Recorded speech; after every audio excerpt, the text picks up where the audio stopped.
What's happening in the world of weirdness of automotive news, Mr. Aiden? So this one, I mean, we all know that police censorship has been a very big deal in past and even current situations, right?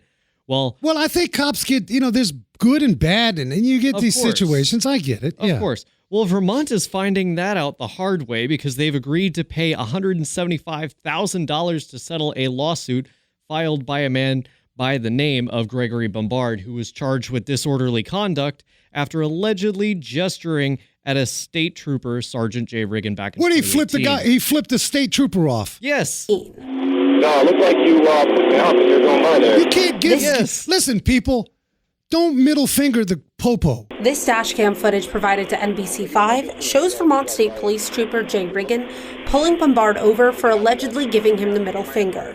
Bombard said he never made the gesture. Here's the thing. Please don't do that. He did it while the officer was stopping another car, so he just basically did a drive-by. Well, I'll be honest. Listen, I'm going to be honest, as straight as I can be with my Wrench Nation family.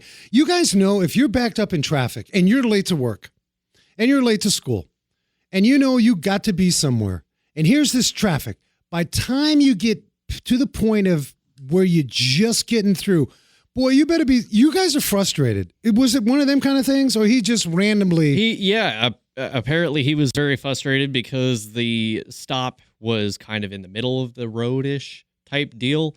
But the settlement includes $100,000 to Bombard and... Wait a minute. $75,000. They're giving... They're going to give $100,000 to the guy who filed the lawsuit. $75,000. Wait. Who's the guy that filed? The guy who flipped him off? Gregory Bombard, the guy that flipped him off. After that, Greg got annoyed. He was upset that the trooper stopped him for no good reason and flipped him the bird.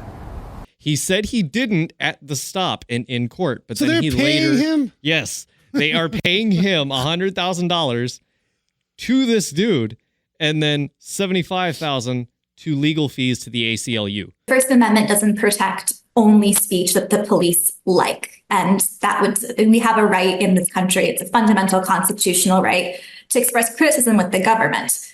And if police don't agree with that speech, they are not allowed to abuse their authority to punish it. Oh, Civil Liberties Union. Yep.